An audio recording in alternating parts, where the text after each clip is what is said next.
benvidos ao Porto de San Ciprián e benvidos á Casa do Mar. Como xa sabedes, estamos esta semana con un programa que ten tres cousas. A primeira é unha feira dedicada ao libro do mar. Está a librería Minerva, que son amigos e colaboradores e aventados, que son os que se encargan de la parte de exposición e de venta dos libros. É xente, ademais, que conoce perfectamente o mundo noso do mar. La rapaza é nada máis e nada menos que neta de don Emilio de la Venta. Moito teño bailado eu no salón de don Emilio de la Venta. E Álvaro ha sido todo o mar, ha sido de tripulaciones, ha navegado, ha estado, sabe muitísimo tamén do mar, ahora está en terra. Foi además un gran entrenador de fútbol, cosa que aquí en Ciprián sempre se valorou moito, a xente que xugaba ao fútbol. Meu irmão, por exemplo, nunca xugou ao fútbol, e por tanto era o irmão do Vígaro, era máis que. Bueno, toda a semana está dedicada ao mar. Mañana miércoles vamos a ter dos mesas redondas.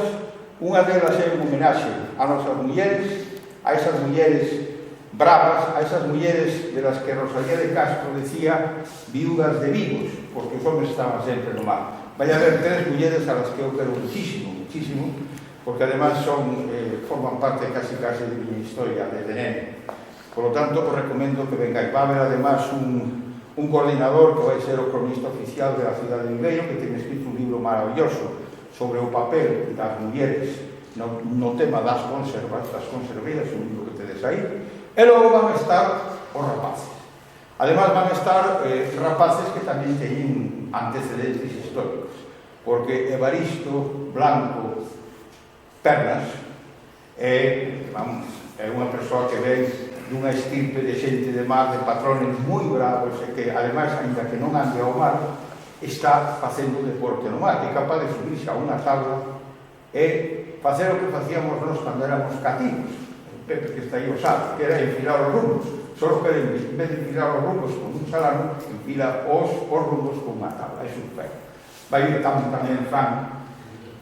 Probablemente veña tamén outro rapaz, que é tamén un home que está trabajando en Ministra. E vamos ter, además, a dos capitanes que, por lo tanto, entenden perfectamente o tema do mar. Se trata de ver un pouco cales son as ofertas que ten o mar en estes momentos para a xente. É porque se queixan nas cofradías, tanto de Cereiro como de Burela, de que non hai xente nova para ir nas tripulacións dos barcos, a pesar que as condicións dos barcos son moito mellores que antes, e que evidentemente incluso se gana máis, como dicen eles, no mar que en terra. E hoxe temos además a suerte e o orgullo de ter un home. O primeiro que quero facer é pedirte públicamente disculpas. O outro día tuvemos en unha cantina, como debe ser, tuvimos unha pequena discusión, esas discusións típicas nosas, de xente de mar, non? Cando eu le falo da librería Minerva, que é a librería que está colaborando con nos, Ixinio rapidamente me dice: esa librería chamase Minerva por vapor Minerva. Eu te dixe que non me costaba, pois tiña razón. É dicir, os torreros de San Ciprián, Daniel, que tiña de alcume Marconi, e a súa muller tuveron a librería, puseronlle o nome do vapor Minerva, que logo seguro que vai falar algo dele, e efectivamente a librería Minerva ten que ver con o mar, e que en San Ciprián todo ten que ver con o mar. Ixinio é un home que é do barqueiro, é un home que, ainda que só seña por o que ha escrito sobre os naufragios no mar ao norte de Galicia, xa solamente con eso xa pasaría a historia nosa, porque tan importante como poden ser outras cousas relacionadas con a nosa historia, como foi o tema dos cascos, son os naufragios.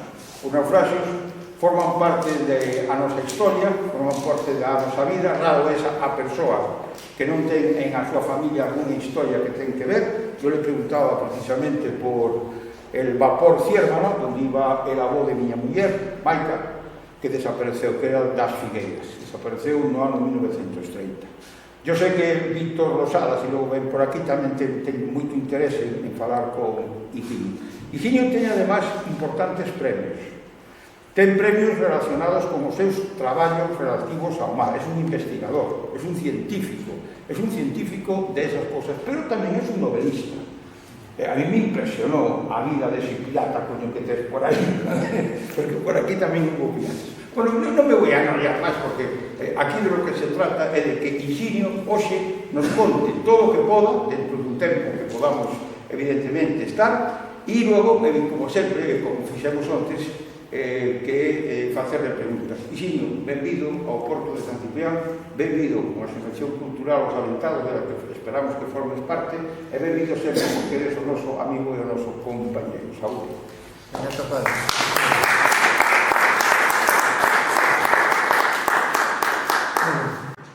Encantoume que Mosquera me chamara aquí para falar dos naufraxios, dos barcos, do mundo do mar, pero, aínda que eu teño obras publicadas sobre naufraxios, penso que calquer persoa de aquí, de San Ciprián, sabe tanto como a min, ou moito máis, non? Cada persona, cada mariñeiro, penso eu, que anduvo no mar, é como un libro viviente, non? Un libro por escribir. Eu collín a min gustoume relatar estas cousas porque cando era neno eu vía os mariñeiros que iban aos enterros, aos funerais, pero xa eran mariñeiros dos tempos da vela, entón poñíanse a contar as historias entre eles. E eu arrimaba a orella a ver de que iba o asunto, non? Aquelas navegacións cando iban a América, e a Tampa, e a Cañueso, e a Habana, e todo por aí adiante, cando naufragaban con 9 anos, porque, claro, esta xente igual empezaba a súa vida laboral con 9, con 10, con 14 anos, non? Como dixo Pablo, bueno, xa o dixo antes, eu son do Porto do Barqueiro. E un dos primeiros libros que publiquei é este de Os naufraxos da Galicia Norte, porque non había nada publicado sobre isto. Un libro que agora xa é de referencia para periodistas e todos os que nun momento dado queren publicar algunha nova no periódico. Bueno, xa non son novas, porque son antigas, pero moitas veces ten que remitirse a estas horas, que é a primeira. Os primeiros traballos parece a mí que se fixeron sobre naufraxos, fixos un mariño mercante, César Fernández Duro, pero el limitábase simplemente aos barcos da Armada Española. Depois apareceron aqueles naufraxos que fixo o mestre de Camelle, José Mañá Ein, un naufraxio na Costa da Morte, que sería como un segundo paso, que en Galicia o primeiro. E xa, pouco a pouco, empezaron Miguel San Claudio Santa Cruz, que estivo batendo excavacións aí na ría de Ribadeo, ou debe estar todavía, por un galeón, pois ele continúa con tesoros asolagados. E xa aparecín eu e apareceron outros máis que fomos empezando a fixar as nosas desgracias no mar, os nosos sinistros, non? Este sería o primeiro libro, unha fotomontaxe, porque marquei entre comillas, nunca estuvo aquí na playa das Catedrais, pero bueno, é cuestión das editoriais. Este é como unha continuación no que eu non puiden logo facer corrección ninguna, porque cando me encontrou o libro xa estaba na rúa. É como unha prolongación do outro, un segundo volumen. E outro traballo bastante definitivo, bastante acabado, é a Galerna do 61, da que eu todavía lembro algo. Eu era pequeno, eu tiña daquela 9 anos, pero ainda me lembro cando chegou algunha lancha ao barqueiro, non? E a min meteroseme na cabeza os añadidos das mulleres cando baixaban pola rampla abaixo para o mar, non? Este fai unha descripción de todo o mundo da Galerna dende Ferrol Espasante, digamos, ata Fontarribia, non? Todo o Cantábrico. De Ferrol para lá prácticamente non había bonitas, como non fora algo en Cangas do Morrazo. E, bueno, estas fotografías non sei por que están aquí recheando, porque non vayan a conto de nada. Vostedes coñecen moito mellor esta vila que a coñecedos, non? Este faro teño estado algunha vez que outra cando estaba o meu parente Daniel de Seoane, fillo, cando estuvo aquí destinado, e tamén outros familiares meus que tamén foron torreiros. Na miña familia debeu haber 6, 7 ou 8 torreiros que estiveron aquí nesta casa.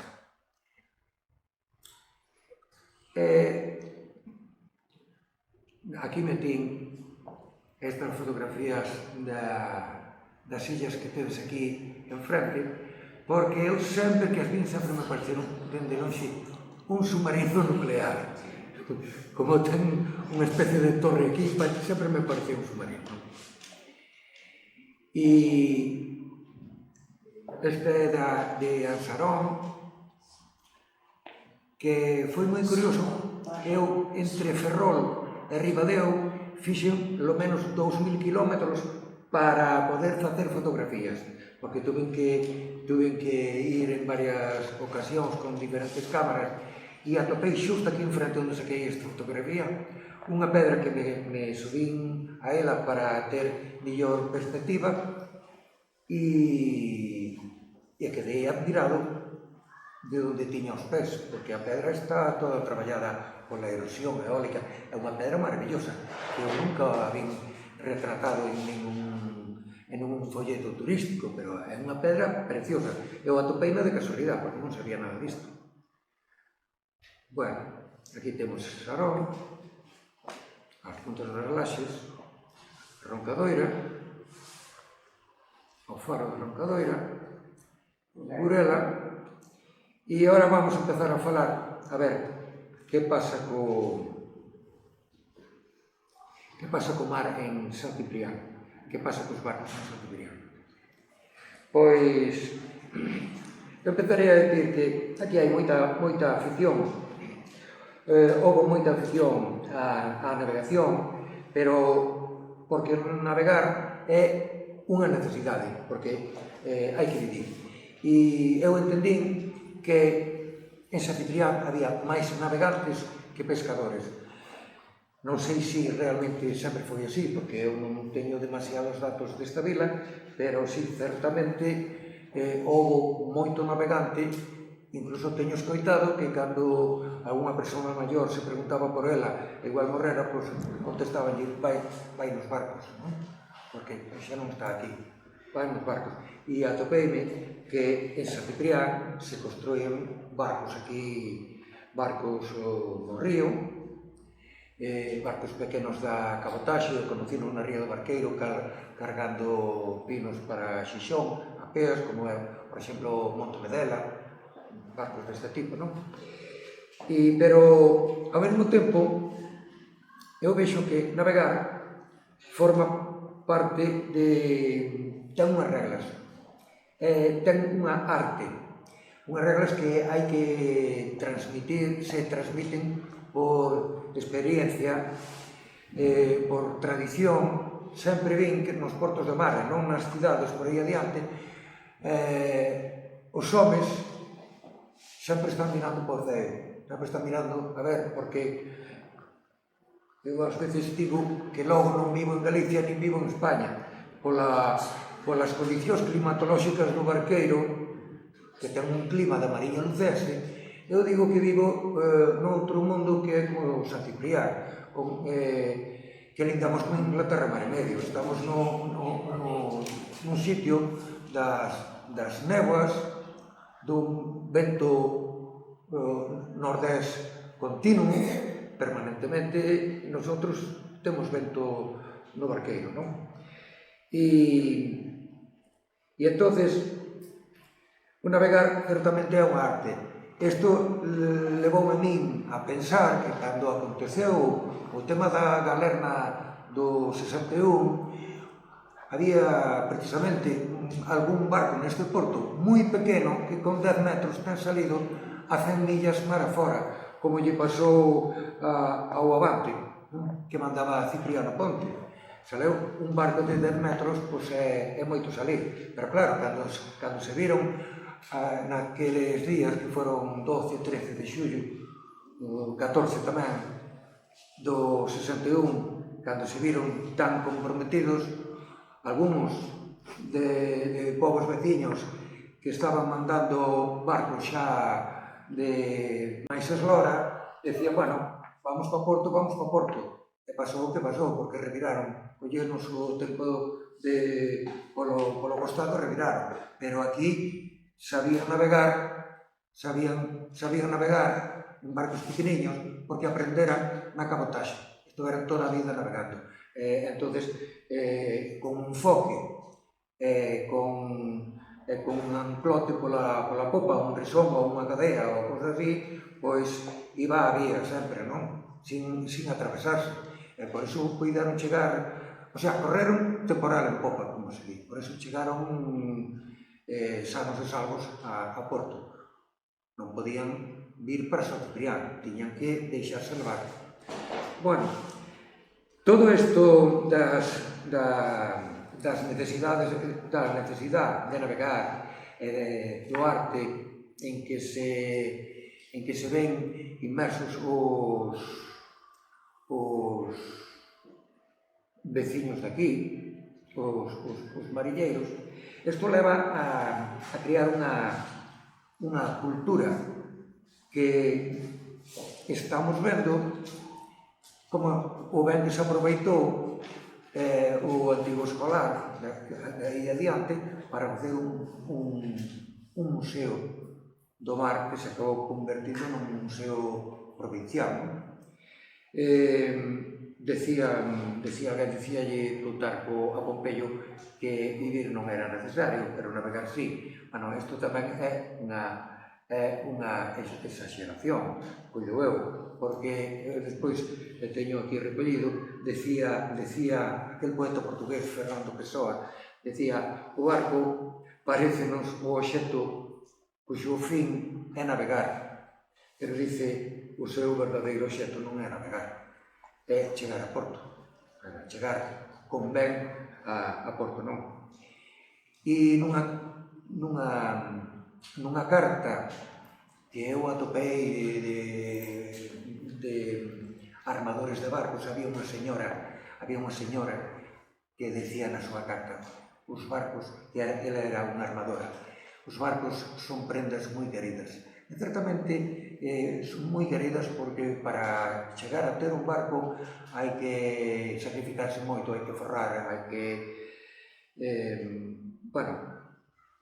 non é moi doado. E despois, as persoas que navegaron saben que os barcos teñen manías, caprichos, teñen ruídos especiais, non? Cando o ruído que fai cos costados ou cando empeza a xirar a hélice no aire, non? Ou cando sinten os traqueneos do barco. Entonces, todo isto nos leva a pensar que os barcos son prendas moi queridas e comportanse ben cando os cuidamos ben. Se un barco non se cuida, pois dificilmente pode ter unha vida longa, non? Xa é abondo longa 30 ou 40 anos en moitos barcos, pero temos visto aquí barcos con 80 e 90 anos.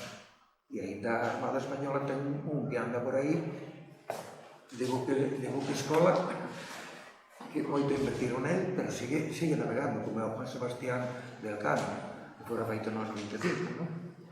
Bueno, isto a min faime gracia que me invitaran os aventados, porque Isto quere dicir que aquí estamos un pouco tocados da cabeza con tanto vento, pasa no Barqueiro, pasa tamén, por exemplo, na illa de Lanzarote, onde a xente ten uns comportamentos raros, e é porque todos os días, casi todos os días do ano, temos vento, non?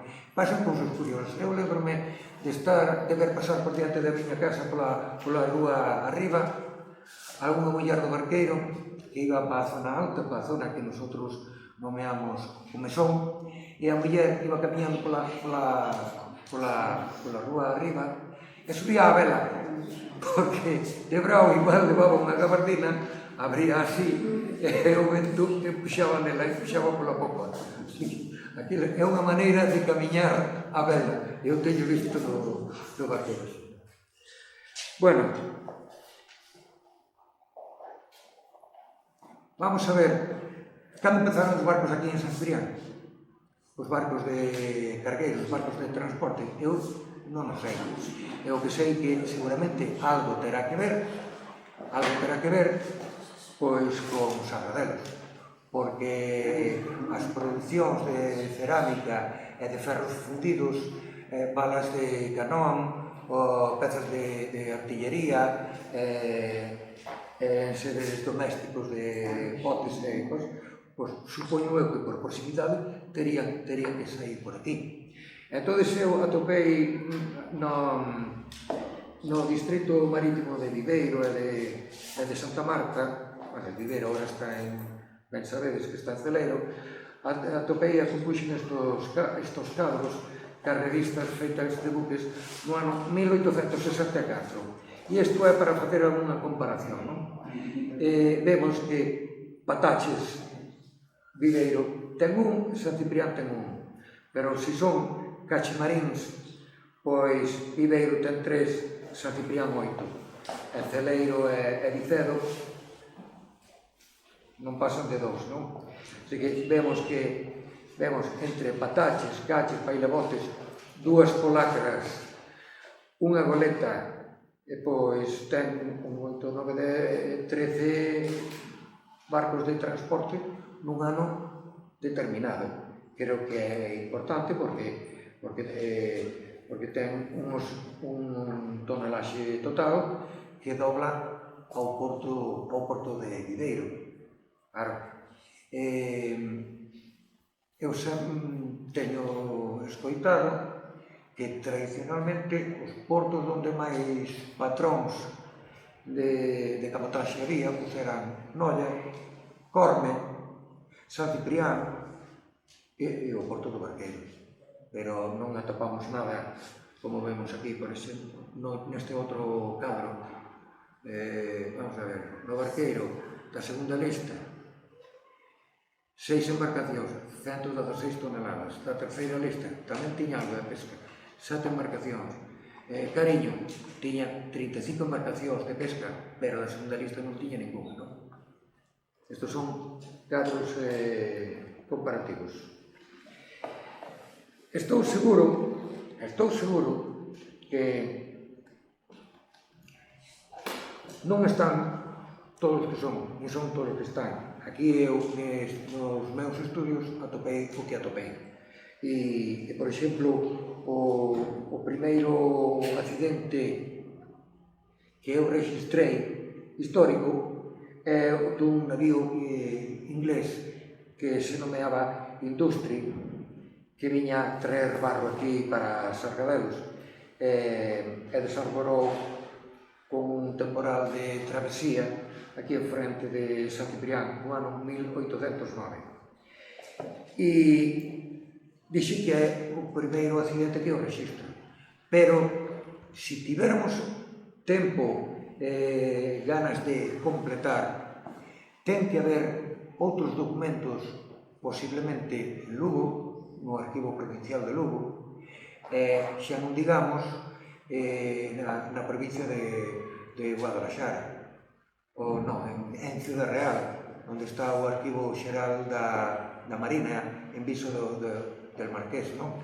Se nosotros acudíramos a este par de arquivos, o número de sinistros sería sería incontable, porque eu, facendo traballos de outro tipo no distrito judicial de Santa Marta de Ortigueira, atopei numerosísimos naufraxios dentro da ría do Barqueiro que non están catalogados nin registrados en ningún outro sitio, non?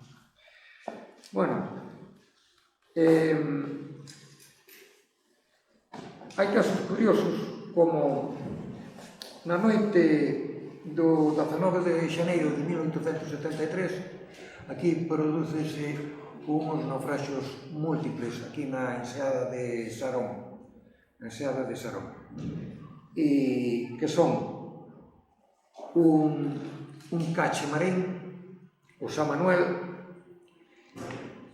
o Manuelita, que era un patache, e outro cache marín, o San Pablo. Claro, isto non sabemos con que tonelaxes e con que esloras estamos a falar, non? Porque 50 pés de eslora o San Pablo moito non era o que había. O Manuelita, o patache Manuelita, era do Vicedo, era un dos infantes do Vicedo, pero o San Manuel me parece que era de aquí desde... O armador era de San Ciprián, era un tal Felipe Díaz, non era de Cervo, era de Cervo. Despois,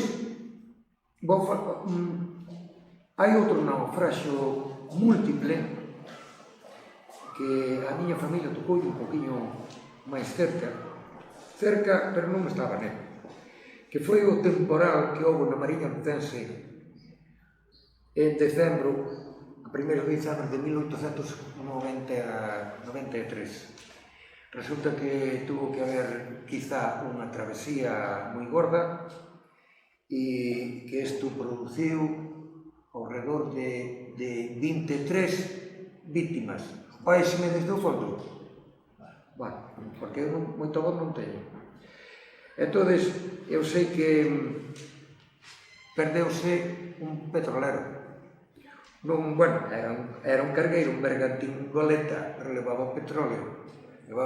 Pode ser das primeiras quizá mareas negras noutra dimensión, noutro moito máis pequeno, pero non dixe ser unha marea negra. Eu sei que, por exemplo, unha das máis grandes que houve, das primeiras que houve aquí en Europa foi o Thomas Lawson, que era unha goleta de 7 paus, de 7 mastros. E sendo unha goleta que andaba a vela, a marea negra que houve por Cornualles por aí foi inmensa de grande. Claro, daquela o petróleo transportábase en bidós e aquí normalmente sempre viña en Santander. Bueno, procedente de Nova York, pero chegaba a Santander e despois de Santander distribuíase pola península, non? Entón, neste temporal ao que me estou a referir, o 2 de decembro do 1893, pois naufraga o bergantín goleta Pepita, que era aquí de San Ciprián, era dun tal José Ríos, e o mandaba xusto a Santa, aínda que o barco tiña a matrícula de Ferrol, pero bueno, embarrancou pola banda de Nois, e morreron 2 homes de 5 tripulantes que levaban este tipo de embarcacións, non era moi grande. Bueno, normalmente levaban 5 como os pailevotes, bueno, pois morreron 2 homes. Outro patache, a Saturnina de Avilés cargado de carbón, o mar acabou botando despois ás praias a 5 homes, o sea, morreron todos. No Cabo Burela perdeuse outro patache, todo na mesma noite, que foi o Vía Vélez, e morreu un mariñeiro. Unha lancha de Castropol que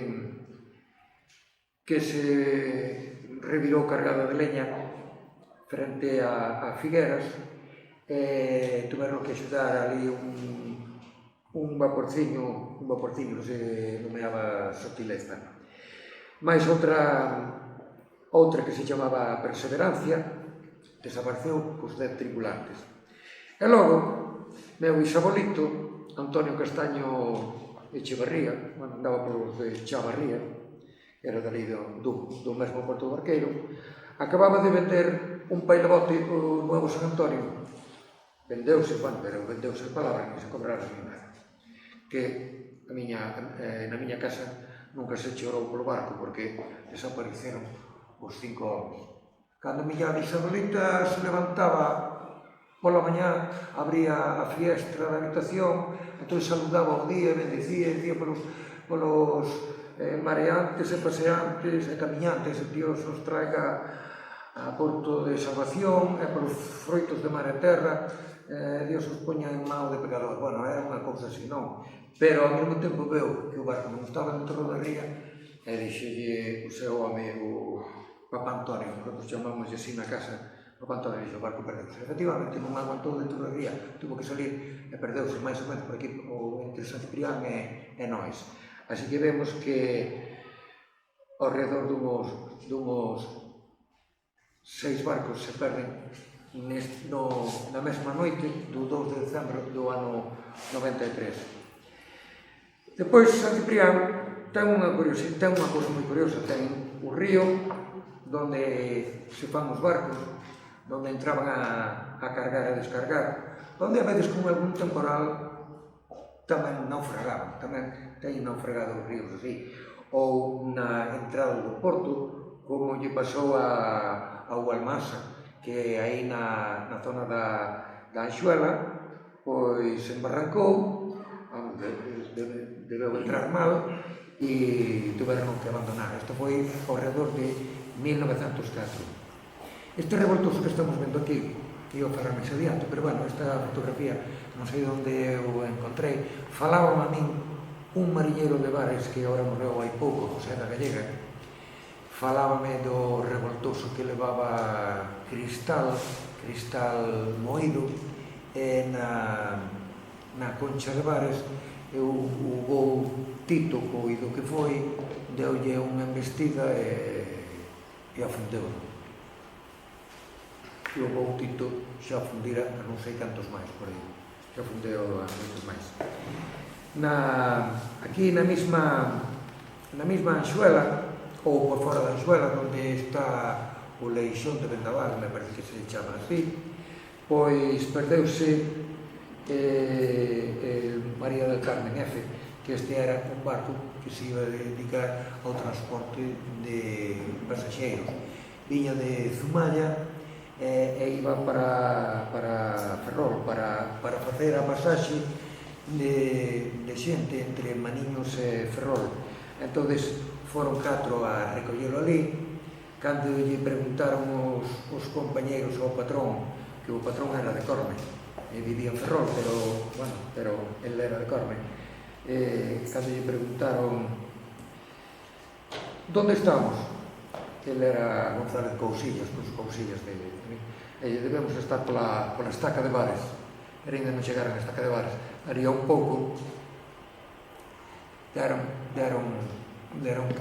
co Leixón de Vendaval. E entón aquí participou a veciñanza de San Ciprián, foron alá en embarcación, saltaron a Anxuela e con linternas e con faróis daquela, porque isto foi no ano 1931, pois iban indicando aos tripulantes deste barco, o María del Carmen F, por onde tiñan que tirarse para salvarse. E entón se saltaron 3, pero o patrón Cousillas, Bernal Cousillas, agarrouse á barandilla e non deu saltado. Non deu saltado e hasta que deixaron de escoitar os seus berros. Pero, bueno, despois, máis tarde, tuvernos que volver, botarlle sisgas desde a banda da non sei como lle chaman na zona onde está o faro, bueno, na zona da terra firme do porto, botarlle para arrastrarlos para ali, para a terra, non? E entón vamos a falar do Minerva. A mí na casa sempre me contaron, porque tamén me tomou na familia, que o costeira Minerva salira de Xixón, como vi como di a canción que fixo aquí un que lle chamaban o coxo do Pichucho, Eduardo López, decía: el vapor Minerva salió de Gijón con rumbo a Vigo portando carbón. Estes me parece que eran cantares que facían para os carnavais ou algo así. A las 7 horas de navegación ya los marineros sintieron calor y su capitán, con gran precaución, cambió el rumbo para salvar la tripulación. Al llegar al puerto de San Ciprián, el vapor Minerva ya era un volcán. Por las escotillas y las alumbreras salía la llama de las carboneras. Bueno, pois, isto foi no ano 25, 1925, en abril. Daniel de Seoane, que era tío político de miña nai, pois saleu cargado de carbón. Dixeron que non cargaron nas mellores condicións climatológicas porque estaba ormallando en Xixón, non sei que. Isto puido ser tamén o orixen do incendio que se descubreu pois na carga, non? Que sería máis ou menos pola altura de Ribadeo por aí. Cando veu o incendio, deu toda a máquina e dixo, bueno, a entrar en San Ciprián. E polo canal de Axuela arreou Angla porque traía moita velocidade, vai frenando, vai detendo a arrancada esta, pero reventou os grilletes, reventou a liga e quedou todo, e entonces o Minerva acabou contra a Penameá, que lle chaman aquí, me parece a Penameá, que é porque está aí no medio, a Penameá.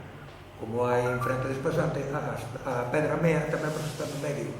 As Pedras Meas, ou a Pedra Mea, porque tamén están aí espantalladas no medio, non? E ali quedou.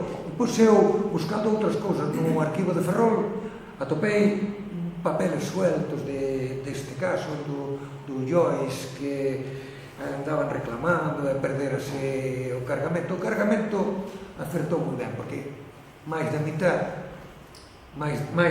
do cargamento seguro que se queimou aquí nas casas de San Ciprián. Veu moi ben para San Ciprián porque do raqueo, dos achados, das crevas, que tamén se di, pois tamén se vive, non? Como decían aquelas mulleres en Cornualles, no sur de Inglaterra, decía, cando rezaban, decían, home, Dios, non vos pedimos que haxa naufragios, pero dabelos que os haxa aquí, non? Porque sempre se aproveitan, sempre se recollen moitas cousas. Entonces, o Minerva, eu non teño constancia de que se rescatara o barco, porque botou varios días ardendo e ao final debeu quedar en moi mala situación. Este Daniel de Seoane Pereiras era o pai de Daniel de Seoane Castaño, o que estuvo aquí, o que tiña o nome da radio, Marconi. Sí. Bueno, pois houve tamén por estes días 3 ou 4 días antes de perderse cal foi o María del Carmen F que mencionamos antes, perdeuse un balandro de San Ciprián que se nomeaba o San Andrés, perdeuse máis ou menos pola altura da estaca de Mares. Abriuse unha vía de auga porque había un vendaval fresco, entón estaba collendo o tempo de proa. Ben saben vostedes que os naufragios podese producir por diversas causas. Unhas veces son negligencias, outras veces non se sabe navegar debidamente, pero outras veces aparecen as vías de auga, hai colisións, hai cando no tempo en que estas embarcacións non dispoñían dunha tecnoloxía como hoxe en día, pois a néboa facía grandes estragos. Non podemos establecer comparacións nin pretendemos, non queremos tampouco que recoller máis naufragios aquí que noutras zonas de Galicia ou na Costa da Morte, porque se ali aconteceron moitísimos naufragios, temos que ter en conta que eran barcos que estaban baixando do Mar do Norte polo Canal da Mancha, moito buque inglés no que eu din a nomear pois a ruta do carbón, porque todo xa se estaba movendo con carbón, e entonces para Sudáfrica, todas as colonias africanas, o mar Mediterráneo, incluso Asia e outras partes de América do Sur, pues, todo ese carbón pasaba por aí. Pero aquí tamén temos a vía do carbón español de San Esteban e de Xixón. A costa é bastante rectilínea, menos, claro, chegando aquí empeza a cambiar un pouquiño hacia o norte, e entonces si viñan moi achegados a terra, pois non deixaban de navegar con certo risco, porque eu pensei que o Alfonso Fierro se foi contra a muller mariña en Bares, foi por isto. O Illa de Cebú, que se foi na aceiteira, na Marufa de Bares, foi por isto. O Lanscrona, outro transatlántico que se perdeu ao ano seguinte do transatlántico Cebú en Bares, perdeuse contra a Colleira, foi por isto. Moitos, pola néboa. Hoxe en día é máis difícil que se dé este tipo de naufraxio, porque os barcos teñen uns aparatos que non había antes. Bueno, vou a falar un pouquiño do mascote, que este tamén é outra forma de naufragar ou perder un barco por meterse nunha zona de guerra sinalada ou acotada. É unha zona de... Bueno, non podían entrar. O mascote é unha zona de excursión marítima e uns días antes de salir para o Bonito, no ano, isto foi no ano 43, pois o fillo do patrón, o fillo de Aureliano, chegou a casa e dixo: chegou un barco a Viveiro que trae un ferido por ataque dun avión. O sea, estaban atacando os aliados, os británicos, estaban atacando as embarcacións que discurrían por aquí, polo Cantábrico, porque temían que lles prestar servicios aos submarinos alemáns, non? Entón, isto foi o que pasou aquí. Saiu ao Bonito o 21 de xullo e 2 días máis tarde o patrón do Delta atopou cachos deste barco aballando por aí. Ainda atoparon cachos e un aro salvavidas entre os saquillos de Cariño e a estaca de Bares, como a unhas 7 millas para fora. Pero, bueno, o ataque tuvo que ser máis ou menos por aquí, porque eu teño a declaración do patrón de Aureliano, que el dixolle na casa a muller dixolle: non saias ao mar porque están pasando estas cousas, e dixo: vou a salir porque vou a estabilez, fa o carbón, e se vemos que non hai peixe por aquí pola costa, volvemos para a casa. Pero el non fixo así. El saiu unha 19 ou 20 millas, depois andou dando unhas bordadas para aquí para aló, tratando de pescar, e ao seguinte día aparecen estes señores. O atabascan o Iroquois e o Orcán. Entón, estes detuveron ao mascote, recolleron toda a tripulación, meteronlle unhas cargas retardadas, como se facía na primeira guerra mundial, que isto era clásico xa, e ala, afundiron. Tuveron os pescadores aquí de San Ciprián, bueno, todos non eran de San Ciprián, porque de Morás, había de Morás, de Lago, de Vieiro, de por aí adiante. Tivemos 4 ou 5 días con eles hasta que en Plaino os desembarcaron e ali estiveron un tempo e despois pasáramos a unha especie de granxa a outra. O caso é que regresaron de ali a 3 meses do Bonito, pero atravesaron e chegaron a casa en tren porque entraron en España pola porta da línea da Concepción. Os ingleses levaron para Gibraltar e Peña para España, pasaron para aí. Isto foi o que pasou co mascote. Eu tiña oído, pero non sei se foi certo, de que había outro barco que falábase ou estaba comprometido, non sei se era o Don Pedro ou algo así, falábase doutros barcos que estaban servindo aos alemáns como pola zona do Ortegal, e, bueno, xa non digamos na ría de Ferrol, na ría de Vigo, por aí en Vila García, que xa os alemáns antes de empezar a guerra xa situaron barcos para que quedaran internados ali para poder despois dispoñer deles para aprovisionamientos e descanso de tripulacións e todo isto.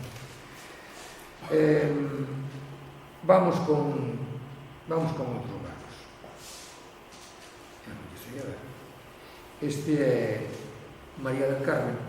Este era un bailebote daqui de San Ciprián que cando está entrando en Santander no ano 44 pois fondeou na entrada de Santander xunto á praia da Madalena e despois o temporal encargouse do resto, botou encima do club de caza e pesca que hai ali nun illote.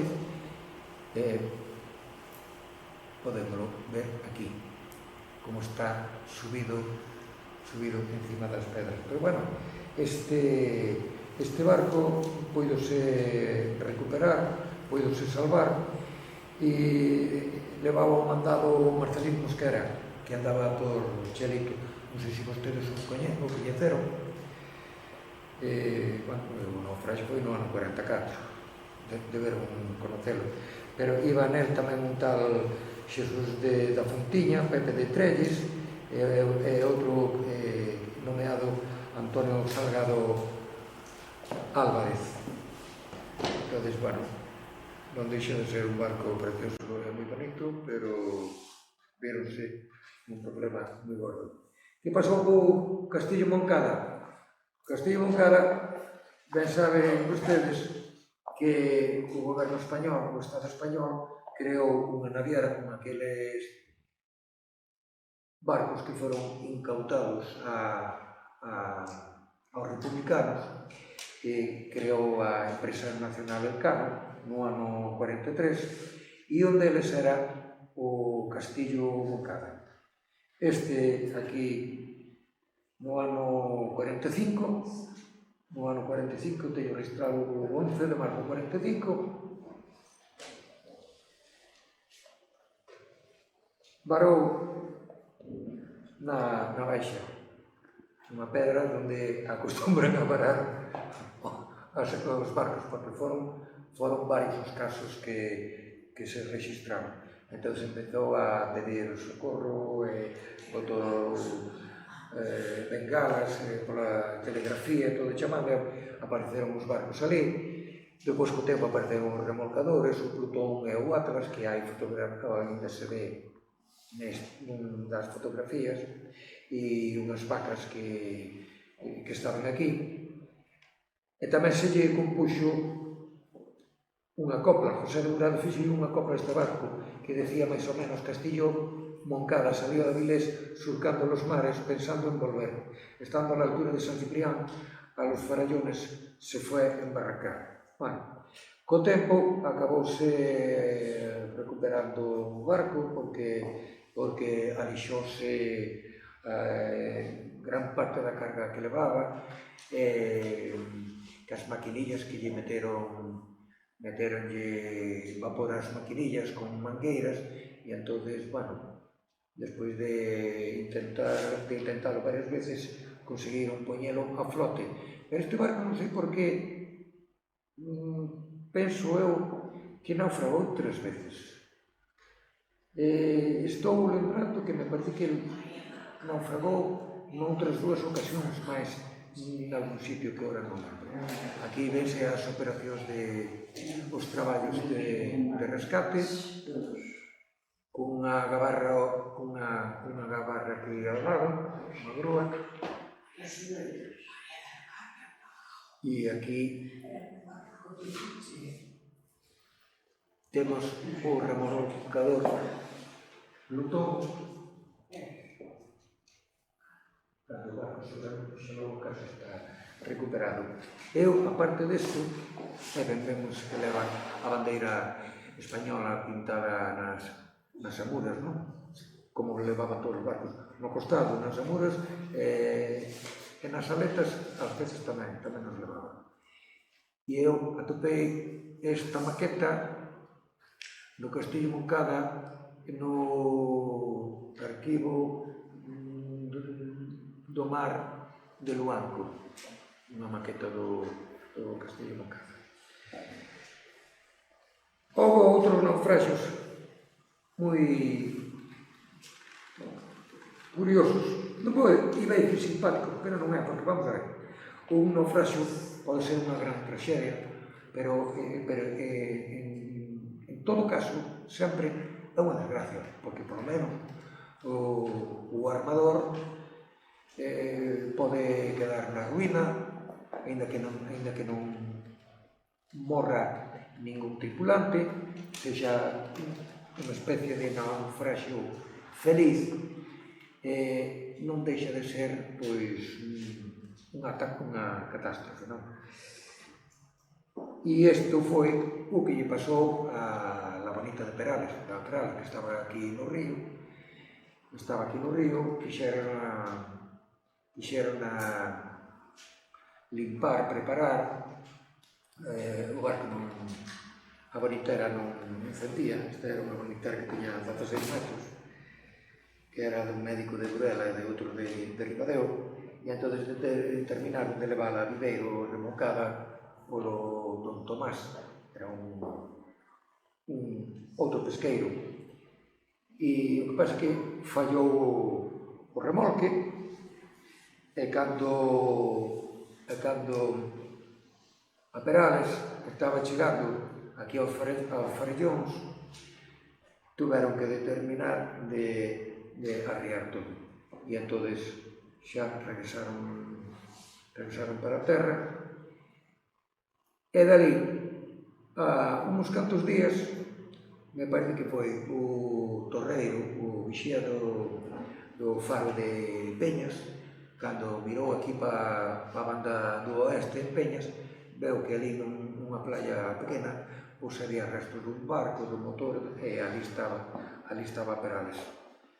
Foron a buscalo, pero logo non había nada que recoller, non? Ainda que foi o Audaz que mencionei antes, aquel yate transformado que estuvera na Galerna, e tamén fora o Enrique de Madrazo e o García Hermanos, non había nada que facer.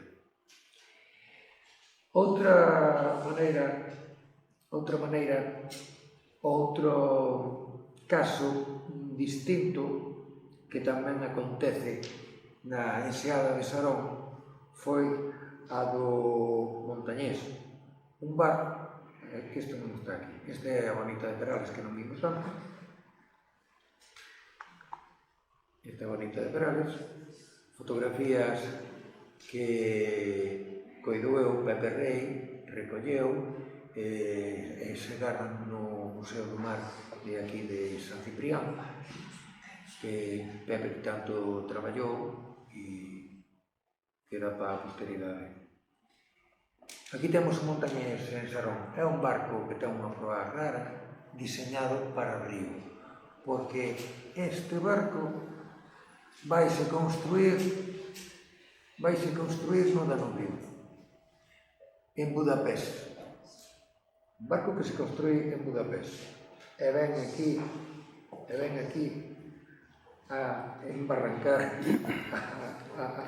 nas salseiras entre Sarón e Cabo Morás. Isto foi no ano 52. Ao final, despois de dúas preamares, dando unhas tiradas con un remolcador que veo aquí que se nomeaba o Gaditano, pois puxeron ao flote e el parou aquí na concha de San Ciprián, que me parece que a concha é nomeada tamén a Praia do Torno, ou algo así, me parece. E entonces, bueno, daría uns días, pois, saleu sin maior problemas para Xixón, andando sin axuda de remolque nin de nada, pola súa propia máquina. Hai outros naufraxios tamén moi curiosos. Este é unha concha con montañas. O faro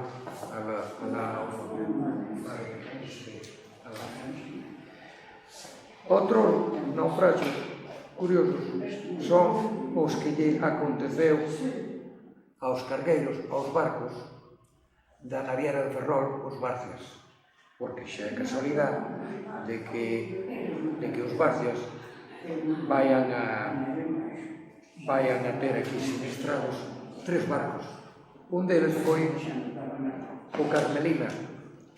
O Carmelina que se fixera no ano 52 cos restos do Carmelita, que tamén se perdera aquí.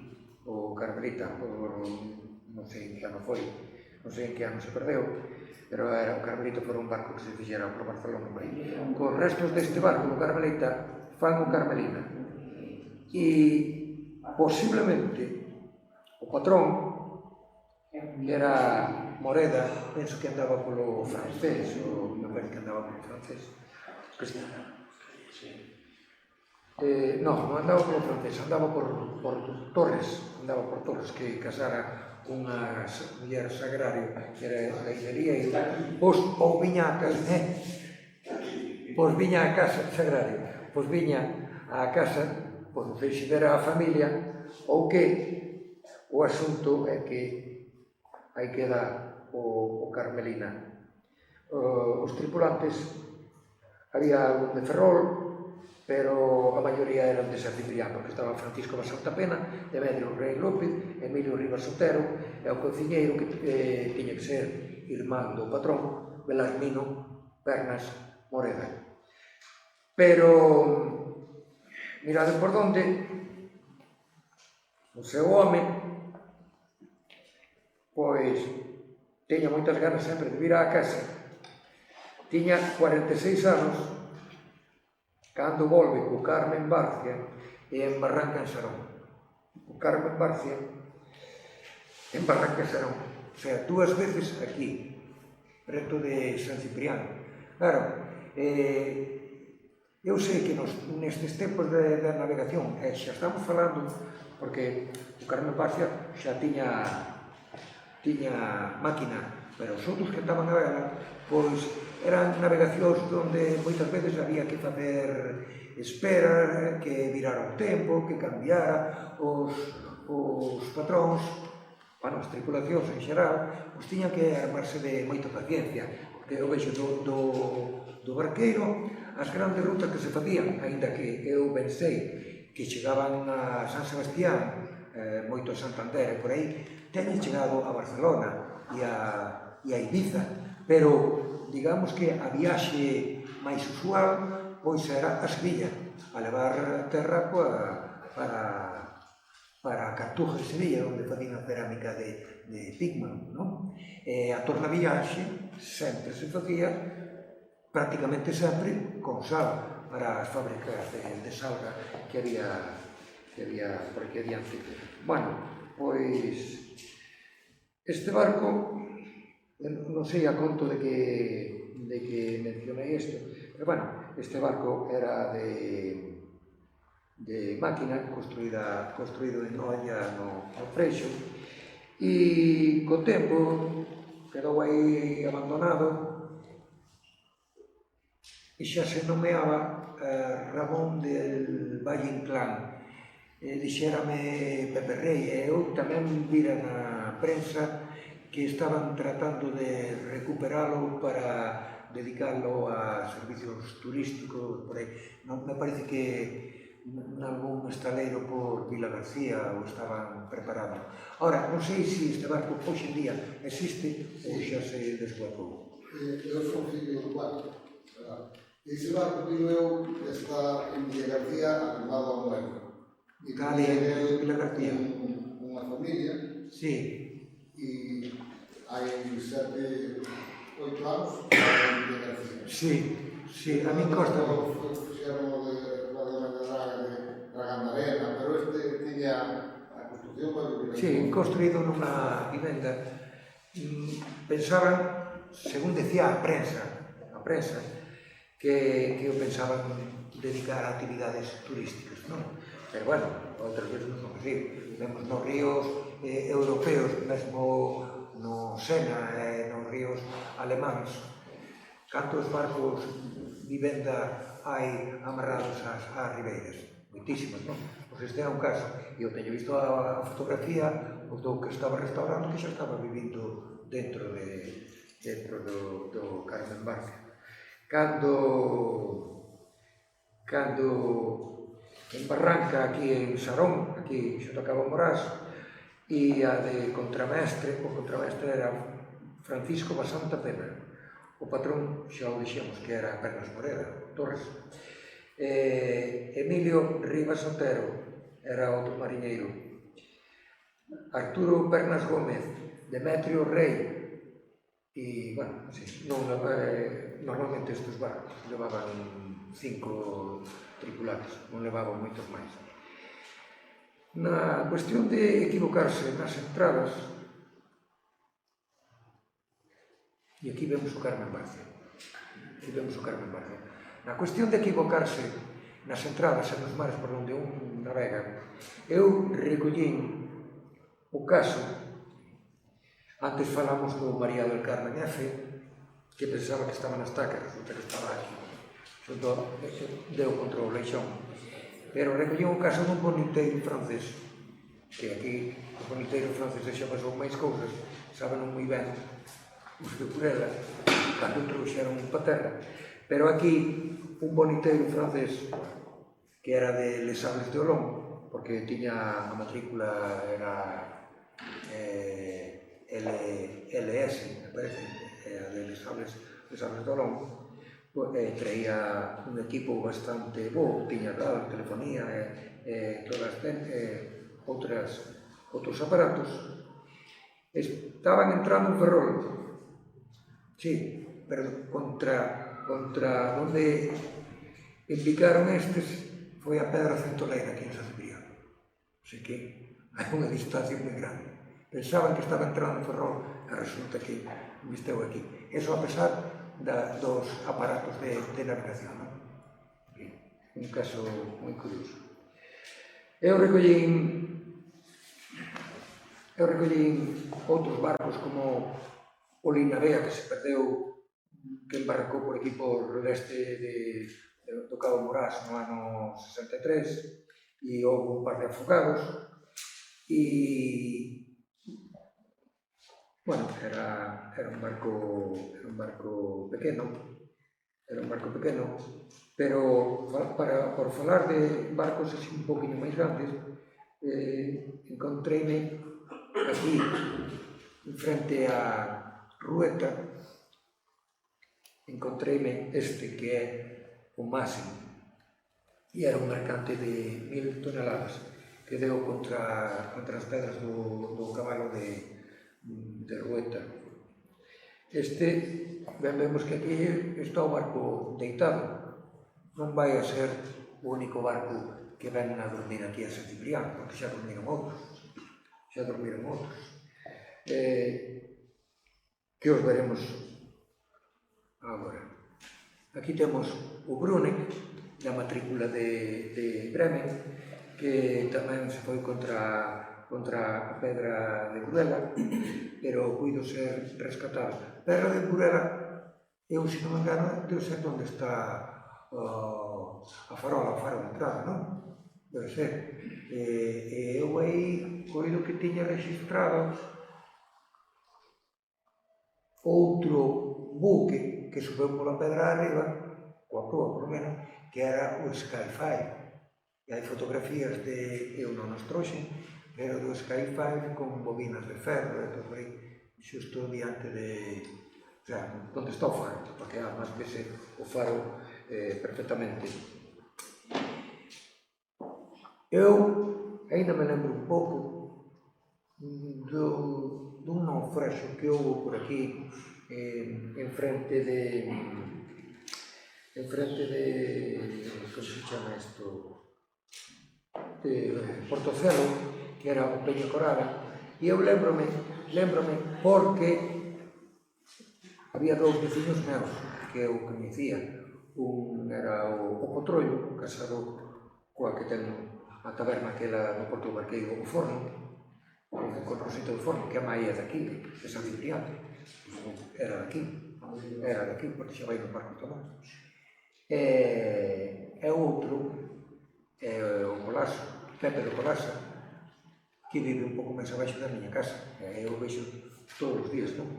Entón, o Peña Corada tamén abreu unha vía de auga tendo un bar pola proa, e despois o barco, o Pecio, me parece que acabou partindo e debe estar por aquí polo norte de Burela, o sea, debeu derivar norte de Burela, aí ao nordeste dos Farallóns.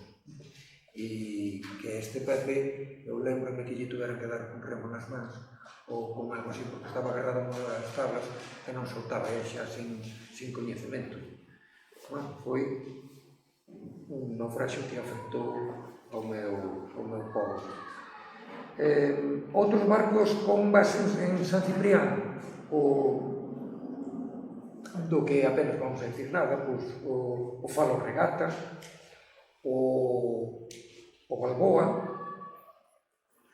Balboa, que temos aquí, aínda que estaba tripulado por xente de Cariño, tiña a base aquí en San Cipriano.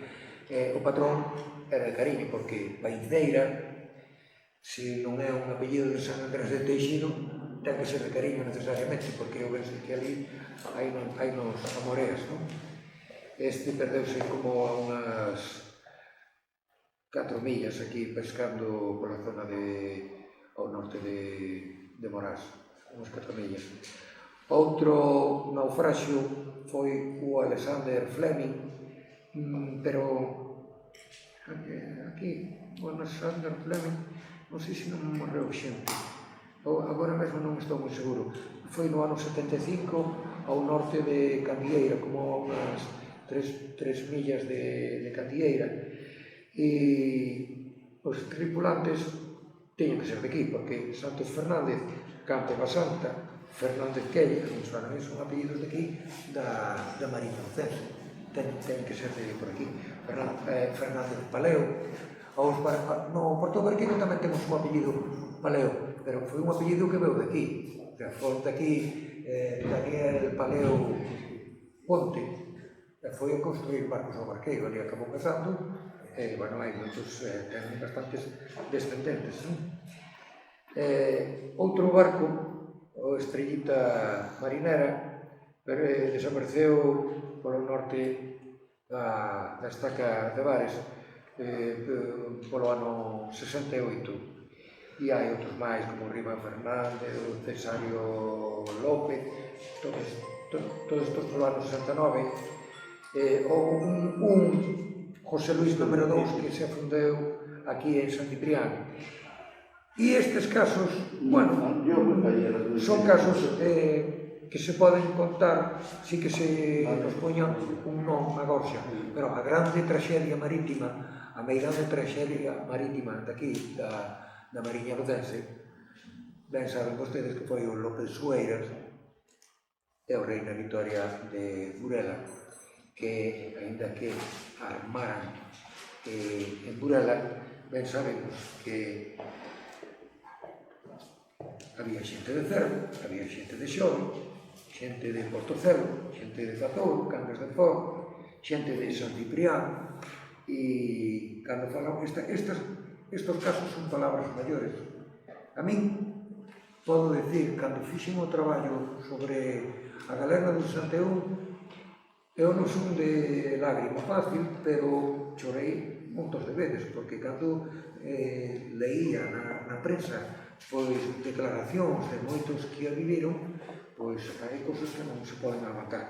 E o que pasou aquí foron palabras maiores, porque o López Sueiras desapareceu con toda a dotación, e foron 11 homes. Sempre me dixeron que foran nas praias de Francia. Nas praias de Francia, sí, as praias de Francia serán, pero é ao sur de Inglaterra, e eu penso que debeu ser aproximadamente onde aconteceu aquel gran combate na Segunda Guerra Mundial, o Bismarck cos acorazados ingleses, máis ou menos onde se perdeu o Bismarck por esta zona, foi onde sufriron o temporal o López Sueiras e o Reina Vitoria, que tamén perdeu a 4 homes.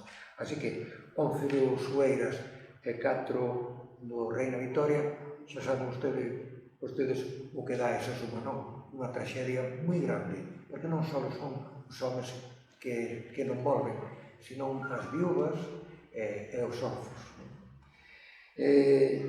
Tivo que ser un naufraxio por aí, ainda que tiña eu as coordenadas, pero moi facilmente collemos aos superviventes dunha balsa, recolleunos un atunero, me parece que era un tonián destes francés, que os levou el lobo de los mares, L'Homme de Mer, levounos a Douarnenez, alá enfrente de Brest.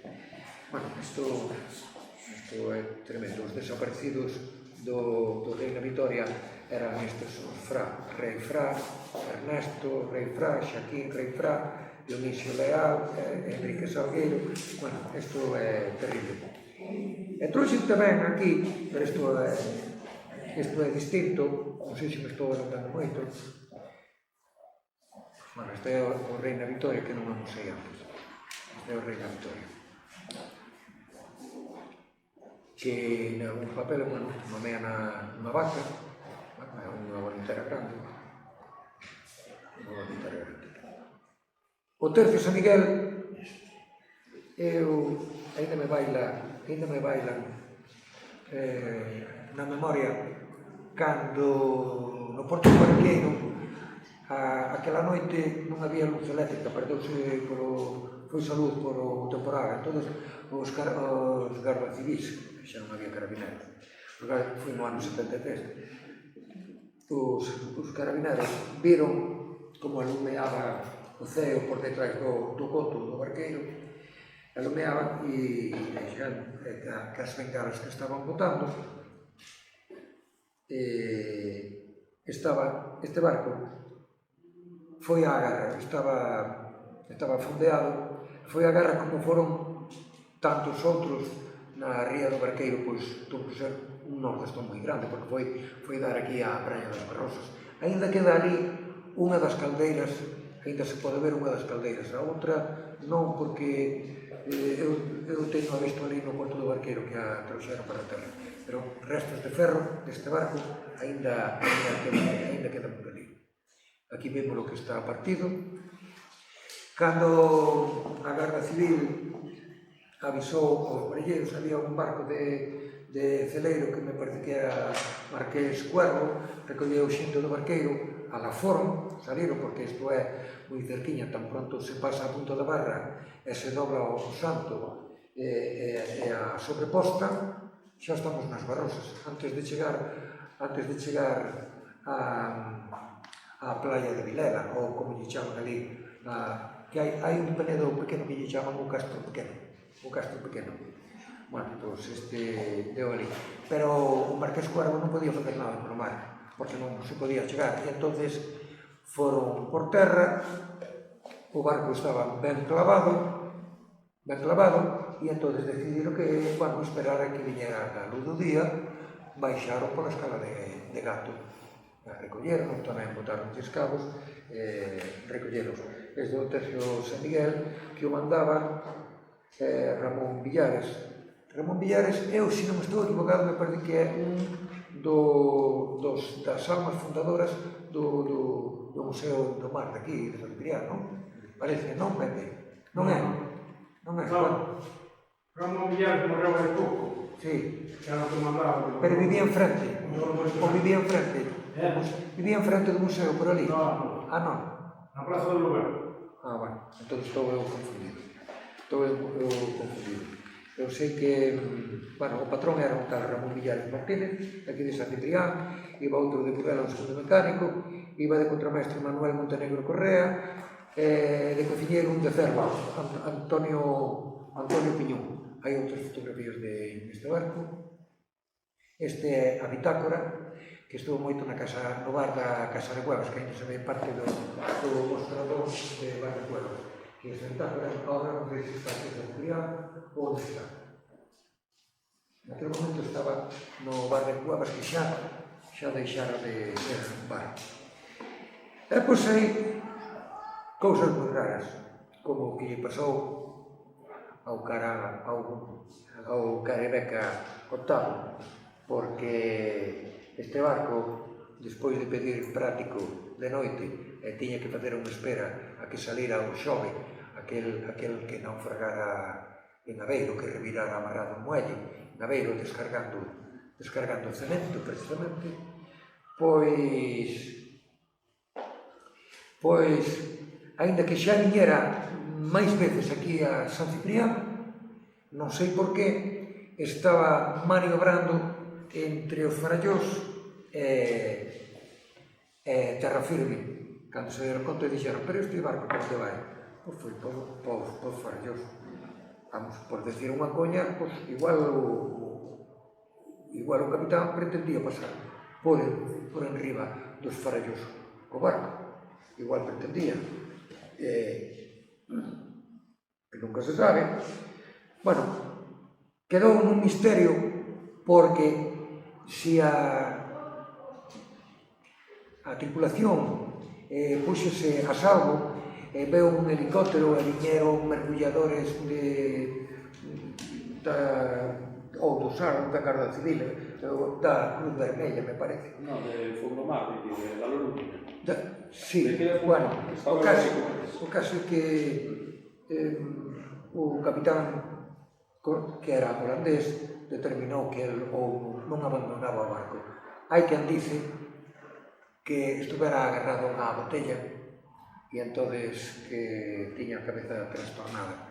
Eu de certo non sei, porque todo o que estou falando dos barcos, de todo o que poden falar dos barcos, é unha impresión que quedou reflectida na prensa de época. Pero cada home pode dar outra impresión, quen o viu, ou quen participou, quen estuvo ali. Cada tripulante pode dar unha versión nova, non?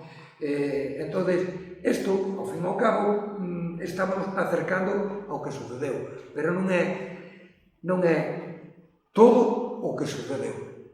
Non é todo o que sucedeu, porque polas cabezas das persoas, o que pensan, eles non podemos entrar. E hai outras miudezas que tampouco na registra a prensa.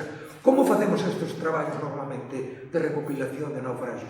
Pois ou acudindo ao arquivo judicial da Marina da zona marítima de Ferrol, onde eu teño ido, ou tamén hai a tradición oral, o que me conta a xente na rúa, e tamén está a prensa da época. Entón, eu con todo iso teño que compoñer, pero claro, a historia sempre é moito máis grande. Ao final, este capitán non o deron desembarcado e dixeron, vámonos deixar aquí amarrado. Deixaron amarrado, non sei se no catre ou nunha silla. Cando volveron a por ele, o cinto co que o amarrara estaba aberto e o capitán nunca máis se volveu a saber dele. Coida, porque hasta deu a muller de Holanda aquí, pero estuvo moi pouquinho tempo e xa cos tripulantes náufragos, os outros, xa regresou, que quedou todo aí.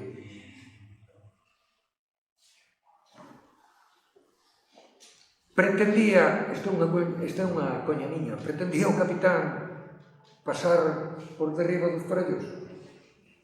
Pois non sei, pero o barco pasou. O barco pasou para a banda de fora. Pasou porque aquí, bueno, vemos cando está encima da illa, non? Así que, bueno, este é o Carebeca. Co Sotón, e xa me estou alongando moito, o Sotón pasou outra cousa como o que mencionamos antes, como se chamaba? O máximo. O Sotón me parece que levaba táboa de Ribadeo e tería un corrimento de carga, posiblemente, bueno, unha vía de auga, non cabe duda, posible unha banda de estribor, ten que ser, porque vemos aquí tamén peitado.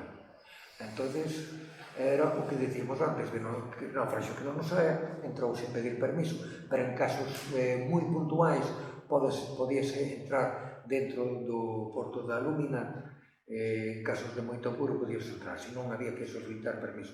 O Sotón entrou porque traía moita presa, quedou deitado e os fardos de táboa caeron no mar. O que se fai sempre que a táboa son moitos galiñeiros, por aí adiante, todo o mundo fai galiñeiros en todas partes. Eu hasta teño táboas e taboleiros bons e grandes que foron dos barcos, algúns ni siquiera chegaron a caer ao mar, pero con esos ou se fan cubertas. E tamén teño eu entendido aquí, xa me teñen contado, que algún motor fora a borda, pois tamén se recolleu, a pesar de que a Garda Civil estaba de noite ali, os ollos medios pechados. Ben a ver, igual non nos vían, pero hai que aproveitar as ocasións, e pois os seguros xa se fan cargo de todo isto. Solo, vamos a ver, vou a mencionar o Ise St. John's, que na centoleira donde se meteu o capricho de primavera que falaron antes, capricho de printemps, aquel francés, pois este máis ou menos polo mesmo sitio, o Ise St. John's. Temos 3 imaxes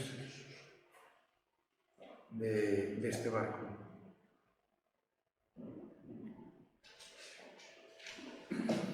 E para rematar, pois eu trouxe outra imaxe do San Roque, que era un vapor de pesca de Burela, que era no tempo do chicharrón, pero, bueno, era o chicharrón tardío, porque, por lo menos, eu que saiba na miña terra, o chicharrón era en plena Guerra Mundial 40, 41, 42, cando se collía tanto chicharrón por aí e matou tanta fame. Aquí, na Mariña Lucense, e en Asturias tamén, porque había montañas de peixe. Había embarcacións que ben sabemos que non se dedicaban a pescar, só se dedicaban ao transporte do chicharrón. Este é o barco que se perdeu aquí a unhas 2 millas ao nordeste de Foro. E, bueno, non vou a falar nada máis, estou por terminar, dicir que con isto das crevas, alá polo ano 1990, un cargueiro indio da India, o Visha Aja, pois empezou a aparecer contenedores e viñeron contenedores para aquí. Eso estou moi ben porque recollieronse contenedores e antes de que a Guardia Civil os decomisara, montouse un mercadillo en Viveiro. Diz que foi así, eu isto non sei moi ben, pero que se montou unha especie de mercadillo provisional que lle chamaban o Corte Inglés, porque había que desfacerse daqueles arcóns congeladores antes de que chegara a Guardia Civil e os levara todos. Estas son unhas cousas que pasan no mundo do mar. Hai que decir que un barco que non naufragou aquí estuvo a punto gran catástrofe aquí, unha grande catástrofe aquí. Naufragou moi longe, foi o Casón, porque ben sabedes que de Finisterra polas carreteras con unha serie de problemas chegaron os bidós aquí, supúxelle á empresa uns disgustos, unhas pérdidas económicas moi grandes, os comités de traballadores moitos quedaron na rúa, isto foi tremendo, e ao final o Galerno levou, eran 255 bidós, levou-nos para Inglaterra. Aquel Galerno que antes, a min cóstame, que este barco, porque eu teño moi estudiado barcos de Bilbao, barcos da matrícula de Bilbao que naufragaron, chamábase antes o Pachi de Chacartegui. Despois, co tempo, chamose o Galerno. Pois mirade como un naufraxio que acontece tan longe veo a causar unhas perdas aquí a San Ciprián importantísimas, porque a piques estivo de provocar a ruína de toda a Mariña lucense. Como pensaban ustedes, que se peche San Ciprián, a cantidade de postos de traballo se perde. O que lle costa incluso as pontes tamén teria que cerrar, porque para quen vai fazer electricidade. Bueno, eu en principio non vou falar máis.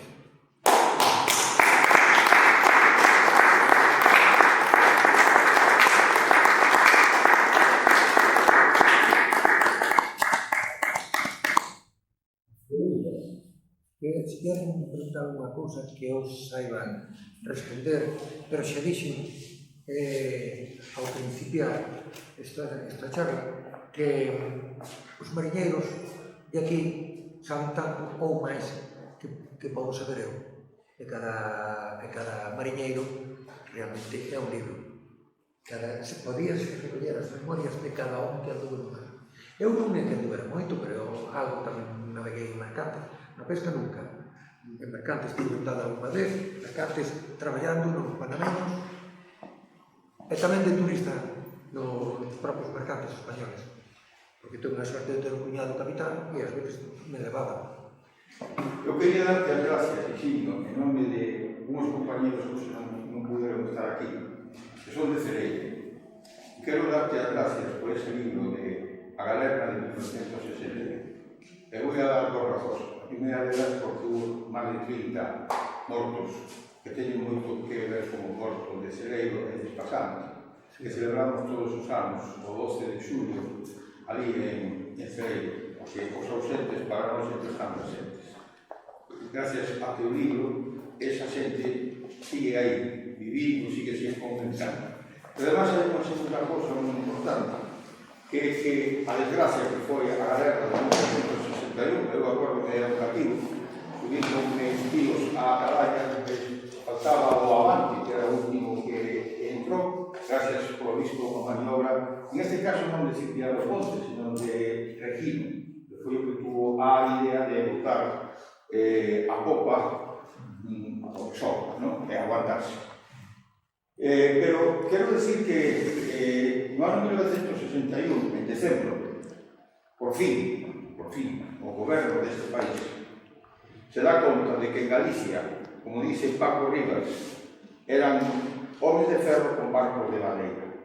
Porque a maior parte da flota, que tú sabes de que estou falando, eran barcos de madeira de segunda mão comprados aos vascos. Aqueles barcos que os vascos non querían, ou no País Vasco vivín. É de terceira e de E cuarta. de cuarta. Entón, porque foi un auténtico milagro que non fora máis saltaxe. Foi un auténtico milagro.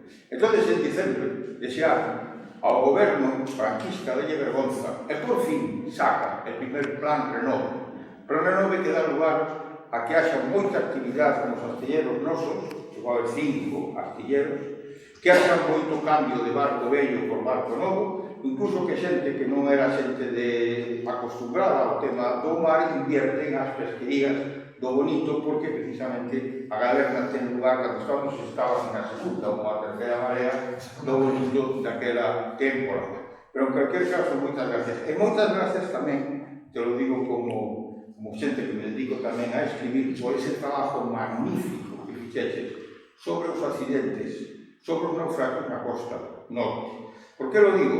Porque eu que he viaxado bastante, Durante moito tempo parece que Costa da Morte só era a Costa da Coruña, porque no século XIX, entre que había un periódico que se dedicaba a sacar todos os naufragios, que era A Voz de Galicia, donde eu estivo desde o ano 2002, por unha banda, e por outra que evidentemente había un tráfico de barcos grandes que non había aquí.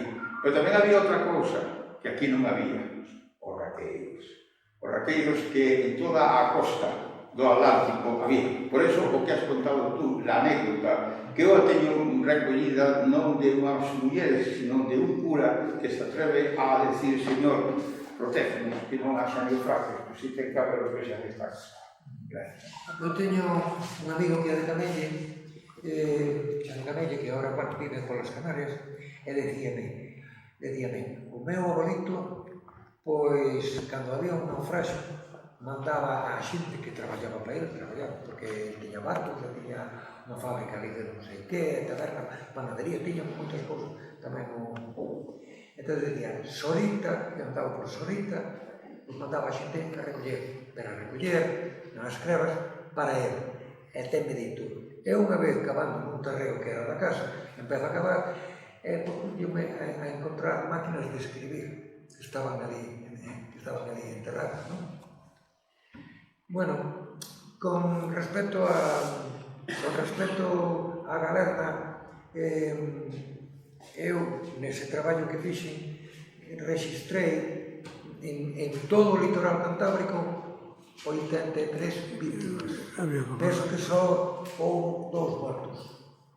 E un era o de Celeiro, o pai de Vicente Miguel, que ha de estar aquí un día destos, os demais foron todos desaparecidos. Nunca se volveu a saber. O padre de Vicente Miguel, claro, non morreu afogado, levou un trastado contra a ponte porque iba na palanca do embrague. E como se fixo sempre, estes barcos que iban ao mar, que defensas tiñan? Pois ir en grupo, como que dice, navegar ou pescar en conserva. Uns axudados a outros. Se este barco ten un problema, pois hai que saltar para outro barco, porque terían naquel tempo, no ano 61, nos aros salvavidas, pouco máis para navegar. Tiñan un mogonio con aquel aparato de radio que eu vin falando tamén no mesmo de arriar o anclote pola popa. O Cornán, que era despasante, ainda que viveu no barqueiro, e morreu no barqueiro, casado ali. Pepe do Cornán dicían que mandaba o marqués, armaba ali no porto do barqueiro, e decía, eu levantei unhas cadeas que deberían pesar 200 kilos, hoxe non podería facer, pero naquele momento boteinas pola popa. Bueno, pois foi a maneira de poder correr de popa sin que o barco se atravesara. Para mí fíxome chorar isto, porque cando leía unha declaración de que un barco, unha ola, leváballe xente, un home ou 2 a un barco, e non podían maniobrar e volver a por él, outro barco igual que viña atrás, dáballe gancho igual que fora un bonito, por donde fora. Recollío desa maneira, de outra maneira non podía. Claváballe o ferro por unha perna ou polo corpo, por onde fora. Entón, estas cousas fan chorar realmente. Cando vexo que un que quere axudar ao patrón e dice, bueno, eu vou cantar os mares, e vou no banco con un chaleco salvavidas posto e amarrado no banco para ir cantar os mares, para que o mar non levara, levou igual porque levou o banco inteiro, levou todo. Isto foi moi triste.